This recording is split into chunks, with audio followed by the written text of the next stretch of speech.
осындай музейге келді. Мына жерде бізге хандардың да солардың ескерткіші тұр. Қазір біз сізге ішіне кіріп түсіре аламыз ба? Мүмкін.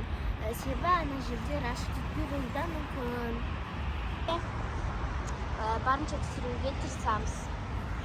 Қазір Фатима деген досым келеді.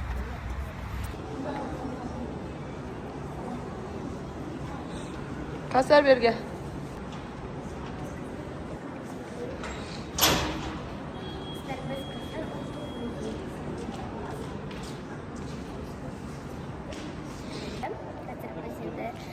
Досымды күтіп, потом кіреміз.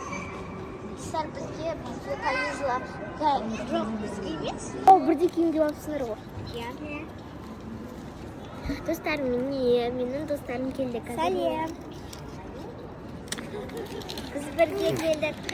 Менің бауырым қайта барғысы келеді. Мен и потом бардық келдік осыға. Apoş'tың арманын орындап келдік бәріміз. Әйтпесе келмейтін едік. Әкемде арманның орындап мен 5 рет бардым осы музейға. Где-то бар. Бұл не? Балалар? Музей. Жоқ, мынау. Мұражай. Мынау. Карта. Қазақстанның картасы. Қанша облыс бар екен санаңдар? Қанша облыс бар екен? 1, 2, 3, 4, 5, 6, 7, 8, 9, 10, 11, 12, 13, 14, 15, 16, 17, 18, 19, 20. 20.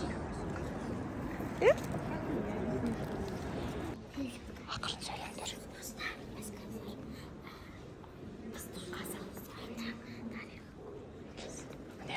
Оңтүстік Торғай ойпатында табылған екен.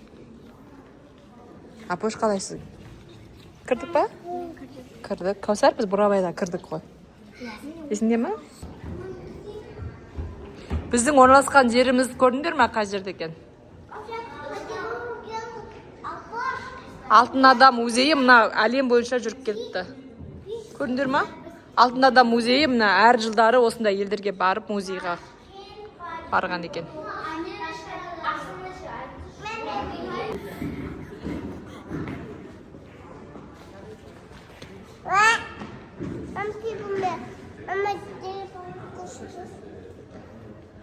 Қай залда жүрсің? Яғни Қазақстан даласында не болған балар?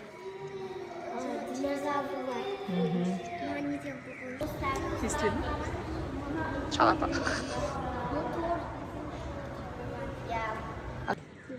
Бұл бізде Қазақстан даласында тауылып, 1911 жылы Қазақстан даласында тауылған екен. Вау.